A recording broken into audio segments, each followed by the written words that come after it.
everyone, welcome to our channel Ivy Legal.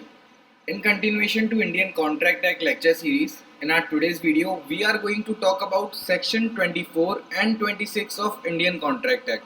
हमने हमारी previous video में किस बारे में बात करी थी? वहाँ पर हमने ये डिस्कस किया था कि कौन से अगर considerations and objects कौन से lawful होते हैं और कौन से अनलॉफुल होते हैं और उनसे अग्रीमेंट पे क्या इफेक्ट पड़ता है. ठीक है, वो हमने सेक्शन 23 में डिस्कस किया था कि what all objects and considerations are lawful and what are unlawful.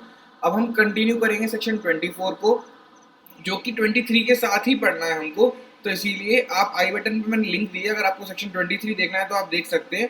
अब यहाँ पर सेक्शन 24 में हम ये डिस्कस करेंगे कि agreement void if consideration and objects are unlawful in part. मतलब कि कंसीडरेशन एंड ऑब्जेक्ट्स एक पार्ट होता है अग्रीमेंट का, और कंसीडरेशन एंड ऑब्जेक्ट्स अगर मान लो अगर पूरी तरीके से अनलॉफुल है तो अग्रीमेंट वॉइड हो जाएगा एज पर सेक्शन 23. बट अगर पॉइंट क्या है कि पॉइंट ये है कि अगर कंसीडरेशन एंड ऑब्जेक्ट पार्ट में अनलॉफुल है और पार्ट में लॉफुल है, ठीक है, आधे लॉफुल हैं आधे अनलॉफुल हैं, फिर क्या होगा, फिर अग्रीमेंट क्या कॉन्ट्रैक्ट बन सकता है. तो उस केस में ये सेक्शन ये बताता है डॉक्ट्रिन ऑफ सीवियरेबिलिटी के बारे में, कि वो बोलता है कि अगर वो जो अनलॉफुल ऑब्जेक्ट और कंसीडरेशन है अगर वो सीवियर हो सकते हैं, अलग हो सकते हैं, तो उनको सीवियर कर दो. And after severing them the lawful object or consideration would make a valid contract and the unlawful one would be considered as void. ठीक है, तो यहाँ पर यही मैं आपको बता रहा हूँ कि देखो जैसे सेक्शन 24 है, ठीक है. अब इसमें जैसे जे विलिस करके एक पर्सन है, उन्होंने ये लिखा है कि where you can not sever illegal from legal parts of contract, contract is altogether void. क्या मतलब है कि कॉन्ट्रैक्ट के अंदर जो इलीगल पार्ट है अगर वो आप सेपरेट नहीं कर सकते, सीवियर नहीं कर सकते from the legal part, then all together the contract would be considered as void. But where you can sever, then whether the illegality be created by statute or common law, you may reject the bad part and retain the good one. अगर आप severe कर सकते हो तो bad part को reject कर दो, good one को रख लो आप. तो गुड वन और बैड पार्ट से क्या मतलब है? बैड मतलब कि object or consideration unlawful, good मतलब कि ऑब्जेक्ट एंड कंसीडरेशन लॉफुल. तो वो दोनों सीवियर हो जाए तो सीवियर करके एनफोर्स करा दो, वॉइड डिक्लेयर कर दो. एज द केस में भी अगर नहीं हो रहा है तो पूरा का पूरा वॉइड हो जाएगा. तो बेसिकली ये उसी का एक्सटेंशन है 23 का, बस हमको सीवियरेबिलिटी के केसेस के साथ पढ़ना था कि अगर कुछ पार्ट में अगर लॉफुल है पार्ट में अनलॉफुल है तो क्या होने वाला है. अब हम इसी को इस केस से समझ लेते हैं. ये इंटरेस्टिंग केस लॉ है, एलिस मैरी हिल वर्सेस विलियम क्लर्क. अब इसमें क्या हुआ, ये विलियम क्लर्क WC है और एलिस मैरी हिल है AMH. ठीक है, तो in this case WC hired AMH to work as a domestic servant.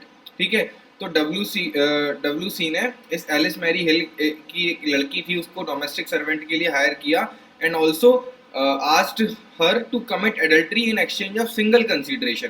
तो यहाँ पर पॉइंट क्या है कि काम उससे दो कराए जा रहे हैं, पहला एडल्ट्री और दूसरा डोमेस्टिक सर्वेंट का काम, और उन दोनों कामों के लिए कंसीडरेशन वो एक ही दे रहा है जो कि कितनी है 700 पाउंड. तो यहाँ पर कंसीडरेशन सीवियर नहीं हो सकती क्योंकि वो क्लियरली बोल रहा है कि मैं 700 पाउंड दूंगा, तुमको एडल्ट्री कमिट करनी है और डोमेस्टिक सर्वेंट का रोल करना है. ठीक है, अब ये दोनों काम वो करेगी, तो एलिस मैरी हिल ने जो किया है तो यहाँ पर कंसीडरेशन सीवियरेबल नहीं है. तो यहाँ पर कंसीडरेशन क्या लॉफुल है, ऑब्जेक्ट क्या अग्रीमेंट का ऑब्जेक्ट लॉफुल है? नहीं है, क्योंकि कमिटेड एडल्ट्री भी साथ में जुड़ा हुआ है.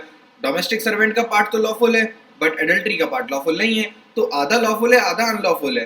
तो आधा लॉफुल और आधा अनलॉफुल है, तो उस केस में हम ये चेक करेंगे क्या सीवियर हो सकता है, क्योंकि यहाँ पे कंसीडरेशन एक ही है दोनों के लिए, तो इसलिए सीवियर नहीं हो सकता. तो कोर्ट ने ये बोला कि since consideration can't be sever, whole agreement is void due to unlawfulness of object. ठीक है, तो ये हो गया सेक्शन 24. अब आ जाते हैं सेक्शन 26 पे. ठीक है, 26 बेसिकली बात करता है agreement in restraint of marriage. ठीक है, तो इससे क्या मतलब है कि मतलब आप किसी के साथ भी इस अग्रीमेंट में आते हो, कुछ इस तरह के अग्रीमेंट में आते हो जिसमें जिसका इफेक्ट ये है कि वो किसी वो अपनी वो जो अग्रीमेंट की जो पार्टीज हैं उनको रिस्ट्रेन कर रहा है, उनको रोक रहा है टू मैरी, आइदर उनको रोक रहा है कि तुम कभी शादी मत करो, या फिर to marry a particular person, या फिर to marry within the limited time period की तुम 2 महीने में शादी कर लो. अपन दोनों मतलब दो लोग ऐसा अग्रीमेंट बना रहे हैं कि नहीं तुमको दो महीने में शादी करनी है, अगर नहीं करी तो इतना रुपए दे देना. तो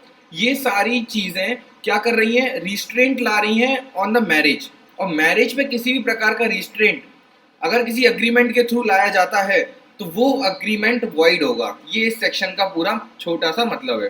ठीक है, तो आप इसको हम पढ़ लेते हैं। जनरल रूल क्या है? Every agreement in restraint of marriage of any person is void. Restraint किस तरह का हो सकता है? Restraint can be either complete restraint to marry or to marry a particular person, और restraint to marry for limited period, मतलब agreement कर लिया कि 2 साल तक के लिए तुमको शादी करनी है, शादी रखनी है, उसके बाद तुम शादी नहीं कर सकते, अगर किया तो तुमको फिर इतना रुपए देना पड़ेगा। ऐसे एग्रीमेंट वॉइड हो जाएंगे, ऐसे एग्रीमेंट वैलिड नहीं हो सकते। या फिर restraint to marry a class of person only, कि तुम कुछ इन्हीं सेक्ट ऑफ पर्सन से शादी कर सकते हो, उसके अलावा तुम और कहीं से लड़की नहीं ढूंढ के ला सकते और कहीं से शादी नहीं कर सकते। All these agreements entered between the parties have no enforceability and are considered as void in the eyes of law. ठीक है, तो अब मतलब कि इनका अगर कुछ वायलेशन होता है, सपोज दो पार्टी एग्रीमेंट में एंटर करती है कि सुनो अगर तुम अपने पूरे जीवन में शादी नहीं करोगे, अगर तुम अपने पूरे जीवन में शादी नहीं कर सकते, अगर करी तुमने तो तुमको मुझे 50,000 रुपए देना पड़ेंगे। अब ये एग्रीमेंट क्या एनफोर्सिबल होगा? नहीं होगा। क्यों? क्योंकि such agreements have the nature of restraint of marriage, और रिस्ट्रेंट ऑफ मैरिज का नेचर है, तो उस केस में क्या होगा कि कोर्ट बोलेगा कि ये एग्रीमेंट वॉइड है, क्योंकि सेक्शन 26 के according. Now this general rule is corroborated with Article 21 of the Constitution, where the law has secured freedom of a person to marry as he wishes. तो 21 डील करता है right to personal liberty, freedom and personal liberty से। अब यहाँ पर क्या है कि 21 के अंदर जो जो speech and expression, personal liberty, right to life, तो जो आर्टिकल 21 है वो बेसिकली जो कॉन्स्टिट्यूशन में दिया गया है वो राइट टू लाइफ के बारे में दिया है। तो अब राइट टू लाइफ का एक पार्ट है टू कि वहाँ पर पर्सन की चॉइस है, उसके पास फ्रीडम है कि उसको किसके साथ अपनी आगे की लाइफ कंटिन्यू करनी है, किसके साथ उसको मैरी करना है। तो ये राइट टू लाइफ का पार्ट है ये। तो इसीलिए this general rule of agreement restraint of marriage to be considered as void is corroborated with Article 21, which secures the freedom of a person to marry as he wishes. Now coming on to the exception part. Exception क्या है इस चीज का? तो देखो सीधी सी बात है कि अगर दो एडल्ट्स के बीच में ऐसा कोई एग्रीमेंट कर रहे हो तो वो तो agreement in restraint of marriage होगा।